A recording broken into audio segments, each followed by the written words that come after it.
It does. Right. It does. Jose did not bankrupt the Guardians when he signed his extension last year, and yesterday was another reminder of why he's so much fun to watch. The grand slam, the base running. When he's on, he's one of the most electric guys in baseball. It's funny. I was listening to the game, and Tom Hamilton said during the 10-pitch at bat in which Jose hit the grand slam, it was the second inning of the game. And Tristan was throwing, and I knew what that meant. I said he'll get 3 or 4 innings before he's out. And Hamilton said right before the pitch, Jose has a chance to literally win this game right here. That's crazy. And I thought, man, that's a bold statement. It's the second inning. Now, it was going to put them up 5-1. I think that made the score. May have been 5-0. 5-0. But I thought, man, Tom, I never disagree with you, but it's only the second inning, and we've got a guy pitching that isn't going to get into the 5th inning. Yeah. But it ended up that he was right. And that at-bat shows the value of Jose Ramirez. With each foul ball, and I couldn't see it because I was listening to it, but with each foul ball, my level of confidence kept going up and up and up. Because anybody that's ever played the game or has been around the game for any length of time knows that those at-bats usually end favorably for the hitter. And it means that you're dialed in. He's not throwing anything by you. And he's seen everything. He's seeing everything. And when you show Jose 10 pitches in an at-bat, the likelihood is very great that he's going to do something big. And he did it. So the grand slam made it 5-0, and then my worries came true. McKenzie was struggling each inning he was in there, constantly guys on base, low velocity, not great control. He's out of the game, I think, in the 4th inning. Yeah, but he still had 6 strikes. No, I know. It's so strange because I agree with everything you said, and yet he's still striking guys out. But he's clearly not the dominant pitcher he was 2 years ago. Correct. He's striking guys out, I think, because his curveball was like 75 miles an hour. He's got a great slow curve this year. It is, and he needs it. Yeah. He has to have it. I don't think that's by choice. No, it's not. I think it's out of necessity. He's figured out. And, normally you're 13, 14 miles an hour difference between your high-end velocity fastball and your off-speed curveball. But because his velocity is down so much, it also has taken that much more off of his curveball, and it's become more effective. I think that's his best pitch right now. It's certainly not his fastball. They got through that, and then every single inning felt like a war. Every inning. Here's a run, here's 2, here's another one, here's another one. Gaddis came in and sort of slammed it, and then Clase, whom we're going to talk about later, came in and did his thing. But also, the run where Jose steals second, he would have been out, by the way, if the second baseman or shortstop had caught the ball. The throw beat him. But the throw trickled into center field, or into left field. He alertly took third base on the air by the shortstop. And then, with runners at first and third, I don't know if it was Naylor at first, whoever was at first, took off, and the catcher, in his anxiousness to catch it and throw down to second, let the ball get away. Jose came home and scored. So he essentially went from first to second to third on steal to home, and that was a little bit of insurance run that you felt good about. But that's peak Jose right there. Yep. Agitator on the base paths, and don't give him too many looks at the plate. And I don't know if I'm ready to say that this is going to turn his season around, but I was glad to see it, and he has been a slow starter. So I think that I want to see what he does in this series against Atlanta, because these are big at-bats. 2 home runs in the series. He went the opposite way, and he got a grand slam in this one. And look, it's when you get the vibes going, when you're starting to see the pitches better, it just seems like, okay, well, now you're hitting the ball a little bit better. Then he gives you that energy. Now he's running the base pass like he always does. We talked about what's more sustainable a couple weeks ago when we talked about the Guardians. And now I'm starting to think, McKenzie is not what he was a couple years ago. We've been talking about his elbow for about 2 years, it seems. But another thing that got me was they just recently shut down Gavin Williams, Jason. I know. And he had a setback. And I'm like, I think it was during a simulated start, and he had a setback. Do you got anything on that? Because that's really alarming. I was expected to get him back. He should have been back by now. But based on their original timeline of the spring training injury, I thought he'd be back on the mound by now. And the fact that they have to shut this down and almost restart it, I'm very concerned. Yeah, about something's structurally going on. Something's up. And and that's why I'm so concerned about this season, is just because the pitching is just, it's held together with Band-Aids and glue right now. And I just, and you can do that against bad teams. Not saying Boston's a bad team. Yeah. Boston's pitching has been absolutely lights out. terrific. Yeah. But this next little stretch, because I think they play Texas and Houston after Atlanta, don't they? Yeah. Houston is. Now I know Houston's been a disaster. awful, but they're going to get it together. They're not an awful team. Right. They're just a team that's playing horribly. Their pitching's been really banged up and hurt too. That's true.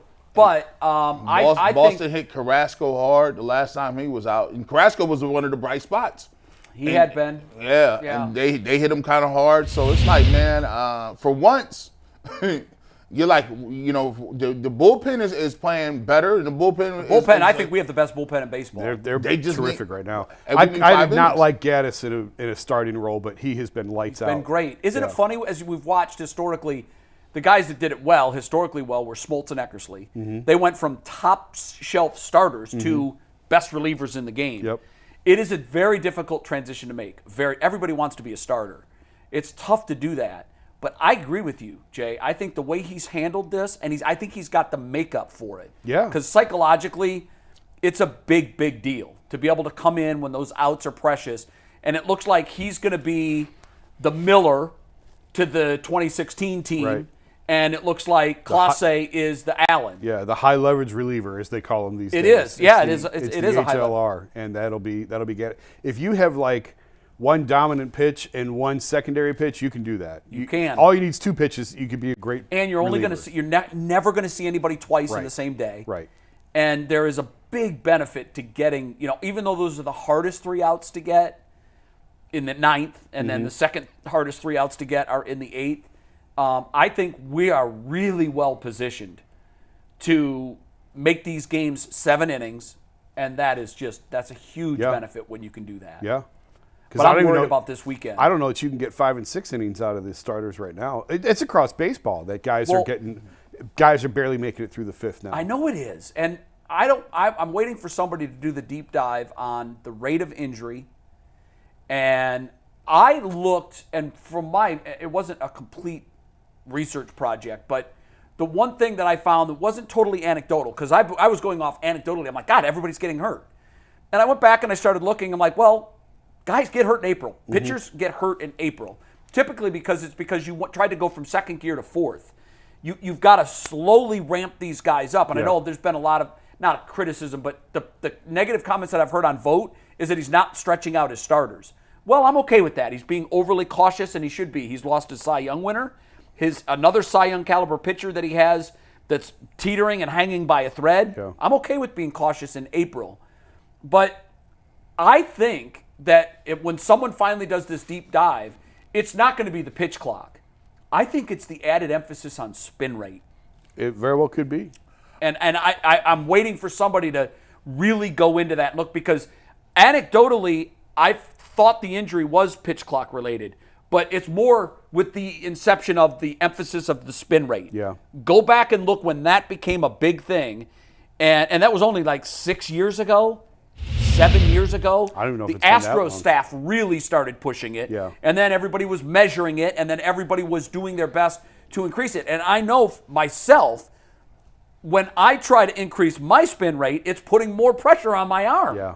So you think about it in combination. It's just like, if you cut down on a play clock in the NFL, you say, I got 15 seconds instead of 20 or whatever the case. Oh, you're going to have more injuries. People are going to be injured. People are going to be tired. Yeah, but in that case, you're adding to the workload. Yes. So in other words, instead of 60 snaps a game, you're going to go 75. Right.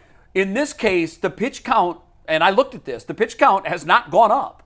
It's 100 and that's it. That's like kind of the limit for everybody. Mm-hmm. So the average pitch count for starting pitching hasn't gone up. What you've done is you've cut the duration. And so instead of 100 pitches over 2 hours, maybe you're doing 100 pitches in an hour and 40 minutes. And what long-term effect does that have? That's a good question. That's because now I'm going 100% And I'm doing it very short in a short spurt of time where maybe you feel like you got rest before. Now you don't. Have you guys ever heard this?